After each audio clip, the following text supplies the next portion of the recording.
Hi friends, இன்னைக்கு நம்ம பார்க்க போற சில முக்கியமான வேர்ட்ஸ். இந்த வேர்ட்ஸ் நம்ம அன்றாட வாழ்க்கையில ரொம்ப யூஸ் ஆகும். வாங்க பார்க்கலாம். அப்ரிஷியேட். இதுக்கு அர்த்தம் to recognise the value of something. அப்படின்னா பாராட்டு, மதிப்பிடு. இப்போ ஒரு எக்ஸாம்பிள் சென்டென்ஸ் பார்க்கலாம். I really appreciate your support. இதுக்கு அர்த்தம் உங்க சப்போர்ட்டுக்கு நான் ரொம்ப தேங்க்ஸ் சொல்றேன். கிளாரிஃபை. இதுக்கு அர்த்தம் டு மேக் சம்திங் கிளியர். அப்படின்னா தெளிவுபடுத்து. இப்போ ஒரு எக்ஸாம்பிள் சென்டென்ஸ் பார்க்கலாம்.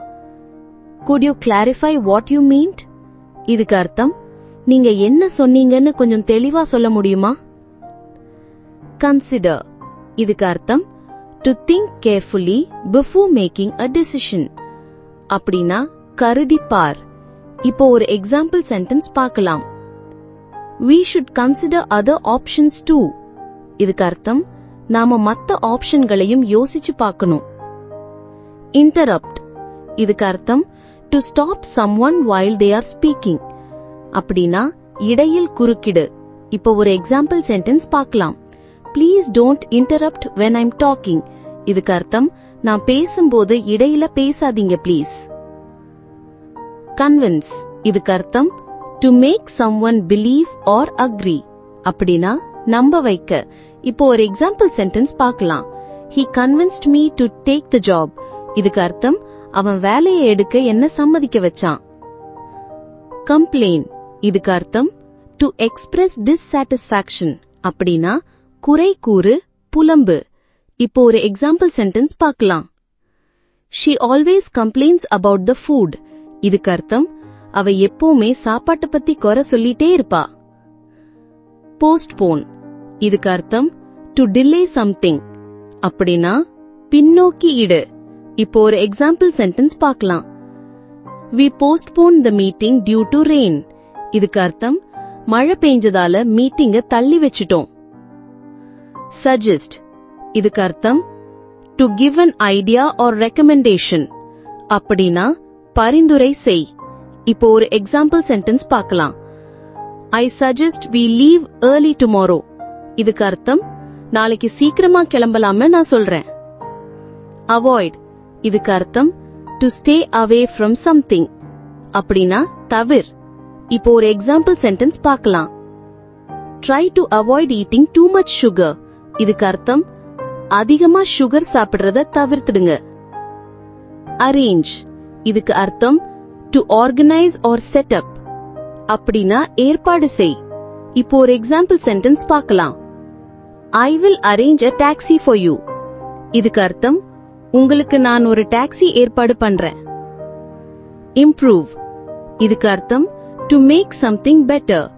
அப்படின்னா மேம்படுத்து. இப்போ ஒரு எக்ஸாம்பிள் சென்டென்ஸ் பார்க்கலாம். You need to improve your communication skills. இதுக்கு அர்த்தம் உங்க பேச்சு திறமையை இன்னும் நல்லா ஆக்கணும். Assume. இதுக்கு அர்த்தம் to suppose something without proof. அப்படின்னா ஊகிக்கொள், கருது. இப்போ ஒரு எக்ஸாம்பிள் சென்டென்ஸ் பார்க்கலாம். Don't assume she is not coming. இதுக்கு அர்த்தம் அவ வரமாட்டாளோன்னு சும்மா நினைச்சுக்காதீங்க. Negotiate. இதுக்கு அர்த்தம் to discuss and reach an agreement. அப்படின்னா பேசி தீர்வு காண். இப்போ ஒரு எக்ஸாம்பிள் சென்டென்ஸ் பார்க்கலாம். We need to negotiate the salary. இதுக்கு அர்த்தம் நம்ம சம்பளத்தை பத்தி பேசணும். Respond. இதுக்கு அர்த்தம் to reply or react. அப்படின்னா பதிலளி. இப்போ ஒரு எக்ஸாம்பிள் சென்டென்ஸ் பார்க்கலாம். He didn't respond to my message. இதுக்கு அர்த்தம் என் மெசேஜுக்கு அவர் பதில் சொல்லல. Apologize. இதுக்கு அர்த்தம் to say sorry. அப்படின்னா மன்னிப்பு கேள்.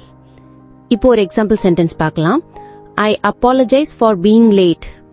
இதுக்கு அர்த்தம் லேட் ஆனதற்கு நான் சாரி கேட்டுக்கிறேன். Remind. இதுக்கு அர்த்தம் to make someone remember. அப்படின்னா நினைவூட்டு. இப்போ ஒரு எக்ஸாம்பிள் சென்டென்ஸ் பார்க்கலாம். Please remind me about the call at 5 p.m. இதுக்கு அர்த்தம் 5 மணிக்கு கால் பண்ணணும்னு எனக்கு ஞாபகப்படுத்துங்க. Recommend. இதுக்கு அர்த்தம் to suggest as a good choice. அப்படின்னா பரிந்துரை செய். இப்போ ஒரு எக்ஸாம்பிள் சென்டென்ஸ் பார்க்கலாம். Can you recommend a good book? இதுக்கு அர்த்தம் ஒரு நல்ல புக் சொல்ல முடியுமா? பார்ட்டிசிபேட் இதுக்கு அர்த்தம் to take part in something, அப்படின்னா பங்கேற்று. இப்போ ஒரு எக்ஸாம்பிள் சென்டென்ஸ் பார்க்கலாம். She participated in the debate competition. இதுக்கு அர்த்தம் அவ பேச்சு போட்டியில கலந்துக்கிட்டா. எக்ஸ்பிளைன் இதுக்கு அர்த்தம் டு மேக் சம்திங் அண்டர்ஸ்டாண்டபிள், அப்படின்னா விளக்கவும். இப்போ ஒரு எக்ஸாம்பிள் சென்டென்ஸ் பார்க்கலாம். Can you explain the process clearly? இதுக்கு அர்த்தம் இந்த ப்ராசஸ தெளிவா சொல்ல முடியுமா? ஆர்கனைஸ் இதுக்கு அர்த்தம் to plan and manage properly, அப்படின்னா ஒழுங்குபடுத்து. இப்போ ஒரு எக்ஸாம்பிள் சென்டென்ஸ் பார்க்கலாம். He organized the event very well. இதுக்கு அர்த்தம் அவர் அந்த ஈவெண்ட்டை ரொம்ப நல்லா ஆர்கனைஸ் பண்ணாரு. Thanks friends. லைக் பண்ணுங்க, ஷேர் பண்ணுங்க, சப்ஸ்கிரைப் பண்ணுங்க.